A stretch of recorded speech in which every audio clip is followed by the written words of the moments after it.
The Magister officiorum was one of the most senior administrative officials in the late Roman Empire and the early centuries of the Byzantine Empire. In Byzantium, the office was eventually transformed into a senior honorary rank, until it disappeared in the 12th century. History and functions. Late Roman Empire. Although some scholars have supported its creation under Emperor Diocletian, the office can first be definitely traced to the rule of Roman Emperor Constantine I. in 320. The Magister supervised the Palatine Secretariat, divided into 4 bureaux, the Sacroscrinia, each under a respective magister, the Scrinium Memoria, the Scrinium Epistularum, the Scrinium Libellorum and the Scrinium Epistularum Graecarum. The first bureau handled imperial decisions called annotationis, because they were notes made by the emperor on documents presented to him, and also handled replies to petitions to the emperor. The second handled correspondence with foreign potentates and with the provincial administration and the cities.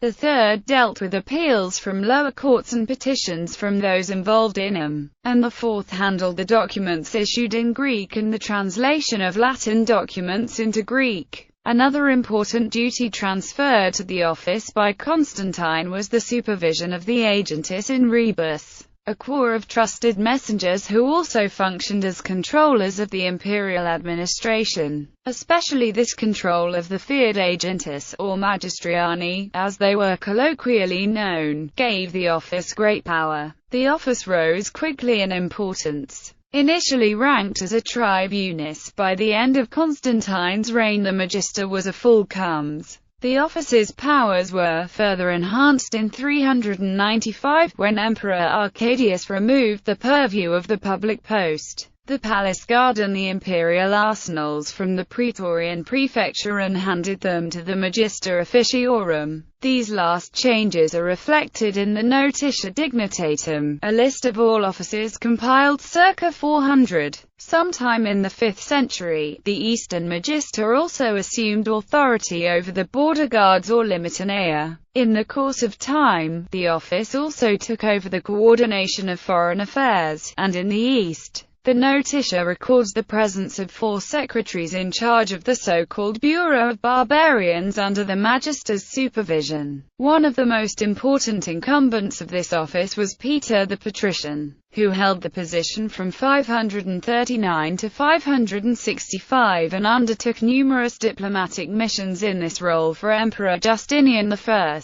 The office was also retained in Ostrogothic Italy after the fall of the Western Roman Empire, and was held by eminent Roman senators such as Boethius and Cassiodorus. Byzantine Empire. The office survived as a bureaucratic function in the eastern half of the Roman Empire, but during the late 7th or the 8th century, most of the office's administrative functions were removed, and it was converted into the dignity of magistris, at least until the time of Emperor Leo VI the Wise. However, the full former title was remembered. His powerful father-in-law, Stylianos Zoutzes, is recorded once again as Master of the Divine Officers. In his administrative functions, the Magister officiorum was replaced chiefly by the Logothetes II Dromou, who supervised the public post and foreign affairs, while the imperial bodyguard was transformed into the tagmata. Until the reign of Emperor Michael III there seemed to have been only 2 magistroi, the senior of whom was termed proto-magistris,